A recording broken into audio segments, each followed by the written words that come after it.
ওকে তুমি চেনো, পার্সোনালি চেনো? তুমি পার্সোনালি চেনো? বলে 6 মাস 8 মাস মদ খাই তুমি জানো? বাজে কথা বলো না, বাজে কথা বলো না, এটা ভুল প্রশ্ন। একজন মারা গেছে, 72 ঘন্টার মধ্যে বুম্বাদা কি করবে, স্বরূপের সাথে কি কথা বলবে, সেটা তাদের ভীষণ ভাব। রাহুল মদ খেত, নেশা করত, এবার দেব যিশুর মধ্যে তুমুল তর্ক বিতর্ক, উত্তাল হয়ে পড়েছে টলিউড অভিনেতা রাহুলের মৃত্যুতে শোকের ছায়া নেমে এসেছে স্টুডিও পাড়ায়। তবে এই শোকের আবহে দানা বেঁধেছে চরম বিতর্ক। সম্প্রতি পশ্চিমবঙ্গ মোশন পিকচার্স আর্টিস্ট ফোরামের একটি বিশেষ বৈঠকে রাহুলের ব্যক্তিগত জীবন এবং নেশাগ্রস্ত হওয়ার প্রসঙ্গ ওঠায় পরিস্থিতি উত্তপ্ত হয়ে ওঠে।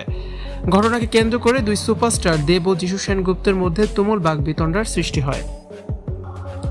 বৈঠক চলাকালীন এক পর্যায়ে রাহুলের ব্যক্তিগত জীবন নিয়ে মন্তব্য করা হয় যে তিনি অতিরিক্ত মদ্যপান ও নেশা করতেন। মৃত অভিনেতাকে নিয়ে এমন মন্তব্যে ফেটে পড়েন যিশু সেনগুপ্ত। তিনি কড়া ভাষায় এর প্রতিবাদ জানিয়ে বলেন, একজন মানুষ মারা গেছেন, তাকে নিয়ে এখন এসব বাজে কথা বলার মানে কি? তার মৃত্যুর সঠিক বিচার হবে কিনা সেটা নিয়ে কথা বলা উচিত। যিশু আরও যোগ করেন, রাহুলের মতো একজন প্রতিভাবান শিল্পীর অসম্মান কোনোভাবেই মেনে নেওয়া যায় না।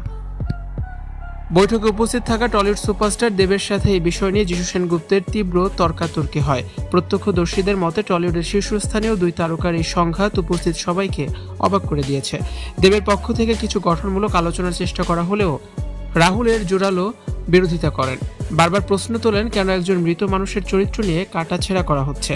আর্টিস্ট ফোরামের এই গুরুত্বপূর্ণ বৈঠকে উপস্থিত ছিলেন প্রসেনজিৎ, রঞ্জিত মল্লিক সহ টলিউডের নামি দামি ব্যক্তিত্বরা। পরিস্থিতি নিয়ন্ত্রণের বাইরে চলে গেলে প্রবীণ শিল্পীরা মধ্যস্থতা করার চেষ্টা করেন।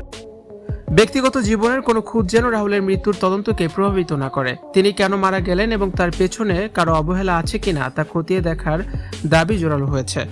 ভিউয়ার্স, এ বিষয়ে আপনাদের মতামত অবশ্যই কমেন্ট সেকশনে জানান এবং ভিডিওটি অবশ্যই শেয়ার করার অনুরোধ রইল।